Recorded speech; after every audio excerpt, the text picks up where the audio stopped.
Shalom, selamat pagi Bapak Ibu yang dikasihi oleh Tuhan. Mari kita berdoa sebelum kita bersama-sama membaca dan merenungkan firman Tuhan. Tuhan, terima kasih untuk kesempatan di pagi yang indah ini. Kami boleh kembali membaca dan merenungkan firman-Mu.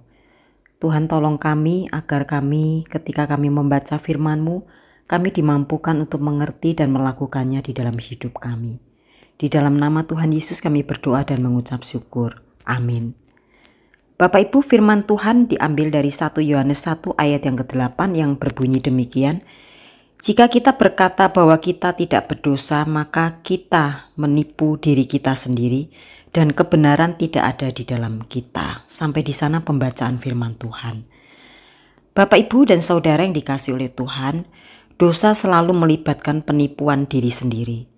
Saat kita berdosa, kita menipu diri kita sendiri karena kita berpikir bahwa apa yang kita lakukan akan memberikan hasil yang lebih baik daripada apa yang Allah perintahkan untuk kita lakukan. Bapak Ibu, untuk berhenti mengalahkan diri sendiri, kita harus berhenti menipu diri sendiri. Kita perlu melihat hidup kita dengan jujur, menghadapi kebenaran dan mengatasi masalahnya. Apa dalam hidup kita yang kita anggap bukan masalah atau kita tidak kecanduan dengannya?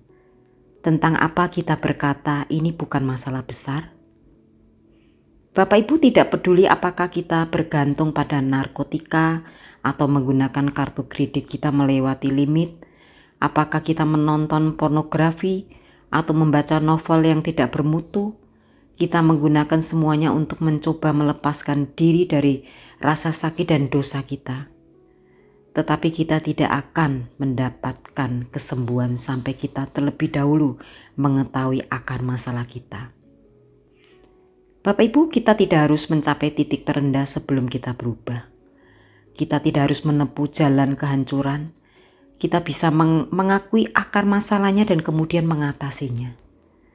Saat ditanya apa masalah terbesar yang kita temui, para konselor gereja akan berkata berulang kali, orang-orang menunggu terlalu lama sebelum mereka meminta bantuan. Maka hampir mustahil untuk berbalik. Kebanyakan orang menyangkal masalahnya menunggu sampai terlambat dan kemudian mengalami penderitaan yang tidak perlu. Firman Tuhan berkata, jika kita berkata bahwa kita tidak berdosa, maka kita menipu diri sendiri dan kebenaran tidak ada di dalam kita. Bapak Ibu dan saudara yang dikasihi oleh Tuhan, pertanyaan sulit apa yang perlu kita tanyakan mengenai dosa dalam hidup kita? Apa saja tanda peringatan yang selama ini kita abaikan? Jika kita menginginkan kesembuhan, kita perlu mengetahui akar masalah kita dan menghadapi kebenaran tentang diri kita. Ini bukanlah pilihan yang mudah, Bapak Ibu, tetapi selalu merupakan pilihan yang tepat. Tuhan Yesus mengerti apa yang sedang kita alami. Firman Tuhan berkata, sebab imam besar yang kita punya bukanlah imam besar yang tidak dapat turut merasakan kelemahan-kelemahan kita. Sebaliknya sama dengan kita, ia telah dicobai, hanya tidak berbuat dosa. Sebab itu marilah kita dengan penuh keberanian menghampiri tata kasih karunia, supaya kita menerima rahmat dan menemukan kasih karunia untuk mendapatkan pertolongan kita pada waktunya. Bapak Ibu, Allah ada di pihak kita dan bekerja di dalam kita. Dengan kuasanya kita bisa mengatasi apapun. Amin. Mari kita berdoa.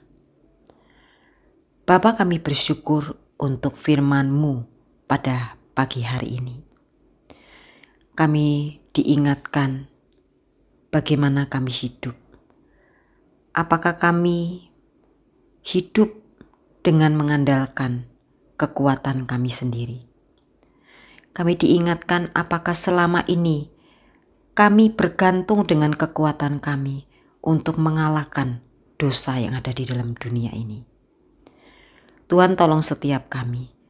Kami sadar sesungguhnya kami tidak mampu mengalahkan dosa di dalam kehidupan ini. Kami membutuhkan kebenaran firman-Mu, kami membutuhkan Tuhan untuk mengalahkannya. Kami sadar bahwa ketika kami mengakui dengan kekuatan kami mampu menghadapinya, kami sesungguhnya sedang menipu diri kami sendiri. Tuhan, kami membutuhkan Engkau yang terus disucikan, diperbarui dari hari ke hari, agar hidup kami boleh semakin serupa Engkau. Dan ajarkan kami untuk selalu taat berjalan di dalam kebenaran-Mu ya Tuhan, agar hidup kami semakin hari semakin menyenangkan hati Tuhan. Di dalam nama Tuhan Yesus kami berdoa dan mengucap syukur. Amin.